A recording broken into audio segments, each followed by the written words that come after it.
social media is a field that is always on. It's 24/7.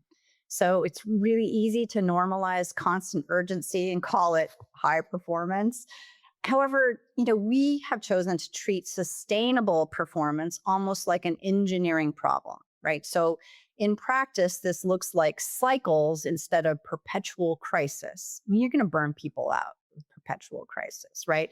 And then if you do have perpetual crisis and a real crisis happens, then it's not a crisis anymore because this is the same as usual, right? So we plan in waves, we build in buffers, and we rotate particularly intense responsibilities instead of just parking them on one person indefinitely. Culturally, we also try to celebrate pacing and honesty. Again, this honesty is really important here, and not just heroics, because heroics can get you into trouble. And we have learned from those mistakes in the past where someone doesn't want to admit that they're not, that they're drowning. Right. And so what we've said over and over again is tell us, let us know. And then the response of, well, I didn't want to bother you is so annoying because what we've said over and over again is please bother us. Because what happens is when you don't bother us and you go into heroics, I can do this, and then you're drowning, is it creates a thunderstorm of more problems. It would be way better to bother us because it's not bothering us. But in the mind, it may look, oh, well, I can't ask them. Yes, you can. We've told you to.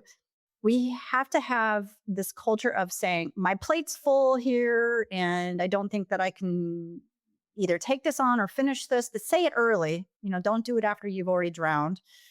And then once we've gotten somebody to that level and they start asking for help and they do start bothering us, that to me is when I know that mature leadership in them is beginning to develop and that they are understanding why heroics is not helpful.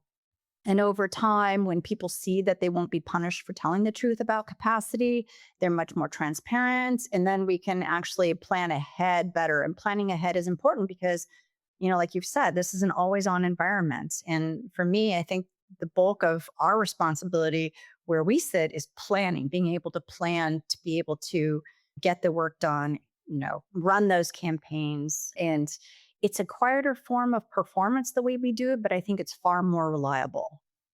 That makes so much sense. Tamara, you've deliberately defined your culture at tThe in terms of pillars like servant purpose and making respect just as important as results, which Chris and I preach all the time. And in our casual and candid conversations, you reiterate how important that is to you and your team.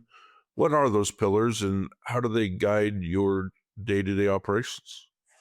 Yeah, I love the pillars. And thank you for being the one that actually introduced me to these pillars so long ago, because they're really important and they do help with decision making. But I think in addition to that, the servant purpose is really important, especially nowadays with artificial intelligence.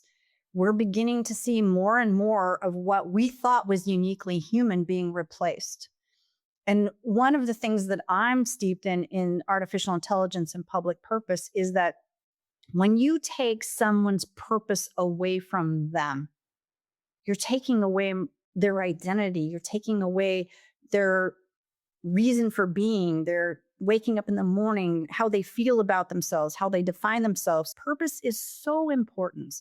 And I think we have to really look at how we are going to cultivate purpose in a world where machines are taking more and more of the things that we thought only we could do. So first of all, servant purpose is really critical because for me, it helps me to motivate my teams that what they do matters. They matter. And that nothing within our organization, no task, even if I have to take out the trash, no task is less than another because it has a purpose. And that purpose always serves the collective, right?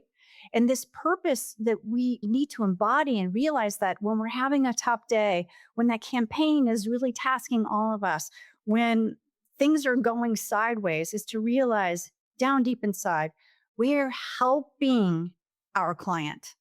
We're helping them to do get their message out in a better way, create a community, do something that moves people. And in that, whatever someone's job is, whatever it is, even if it's just posting something that someone else has already written within our organization, well, if you don't post it, it's not going to be helpful. So see how important that is?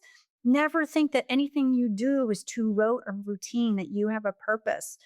And I think in helping people remember how important they are, remember where they fit within the organization, and that no one could do what they do without everyone else, that we are simply helping our customers use social media and AI in ways that improve their lives, their conversations, and it's not just numbers on a report. From that, here's where our pillars flow. And I had to give you that backstory because purpose is so important to me.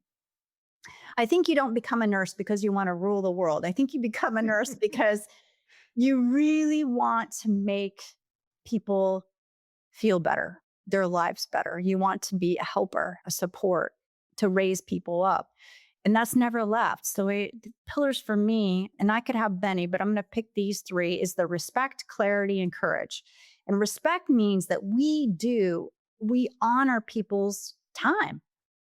We honor who they are. We honor their dignity. We honor their boundaries. We honor whether they're colleagues or clients. It doesn't matter. And clarity is so important because it means we don't make people guess.